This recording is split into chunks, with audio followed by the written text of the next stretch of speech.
আজকে ঠিক দুপুর 12টার সময় চলে গেছিলাম বাজারে, কারণ আমার মনে হয়েছিল কিছু গাছ কিনতে হবে আর গাছের জন্য সারও কেনার ছিল। তো বাজারে চলে গেছিলাম আর রোদের থেকে এসে যে ফ্রেশ হয়ে নিয়ে দেখো কি গাছ কিনেছি। তো একটা এরিকা পাম কিনেছি আর একটা জবা কিনেছি, কারণ আগের জবা গাছগুলো না কেমন যেন বাড়ছে না। তো ভাবলাম একটা, বর্ষা তো এখন আসছেই আর গরমের দিনে জবা গাছগুলো বেশ ভালোই ফুল দেয়, তো একটা জবা কিনেছি। জবা ফুল আমার খুব ভালোই লাগে, প্রতিদিনের পুজোতে ঠাকুরকে দিতেও লাগে। আর গরমের দিনে কিন্তু বেশ ভালোই জবা গাছে অনেক ফুল ধরে, তো জবাটাই নিয়ে এসেছি। আর ওখানে অনেক সুন্দর সুন্দর কালারের জবা ছিল, তো আমার এই একটু অরেঞ্জিস টাইপের কালারটাই ভালো লাগলো, আর ইয়েলো শেড আছে। এটা হাইব্রিড জবা, এটা কিনেছি। আর এই এরিকা পামটা কিনেছি।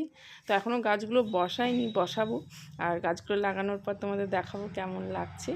আমার তো গাছ লাগাতে ভীষণই ভালো লাগে, তোমরাও বলো। আর এই বাজার থেকে ওয়াটারমেলন নিয়ে এসেছিলাম, এখন খাচ্ছি।